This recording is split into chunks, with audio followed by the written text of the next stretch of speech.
Loving Jesus is essential mark of being his disciple.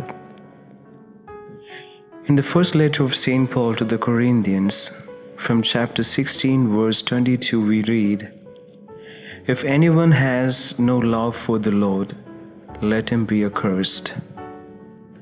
In the Gospel of Matthew, chapter 10, verse 37, we read once again, "Whoever loves father or mother more than me is not worthy of me. Whoever loves son or daughter more than me is not worthy of me." My dear friends, if we hold fast to the love of anything above Jesus, we don't become his disciples. But sometimes we reduce the meaning of love for Jesus to mere obedience. And Jesus admonishes on this fact on this 6th Sunday of Easter reading. From the Gospel for this 6th Sunday of Easter, taken from St. John, chapter 14, in verse 15 we read, "If you love me, you will keep my commandments." But this verse doesn't intend to say that keeping Jesus' commandment is love towards him.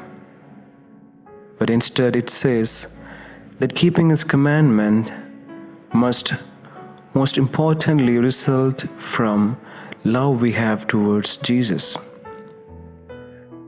Loving Jesus is the root, and keeping his commandment is the fruit. It is often from the quality of the fruit that we make guess about the strength of the tree and its roots.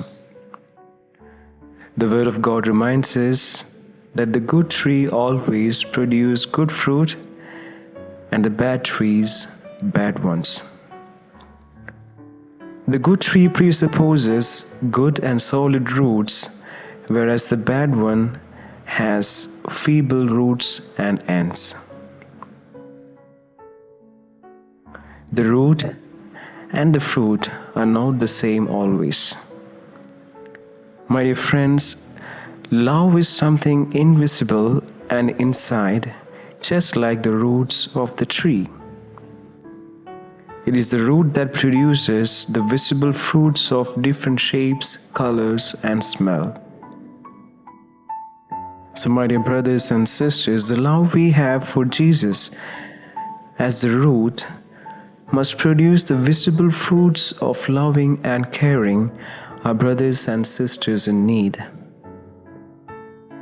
As we continue our reflection on the verse of Jesus, "If you love me, you will keep my commandments," let us try to get rooted in the love we have towards Jesus.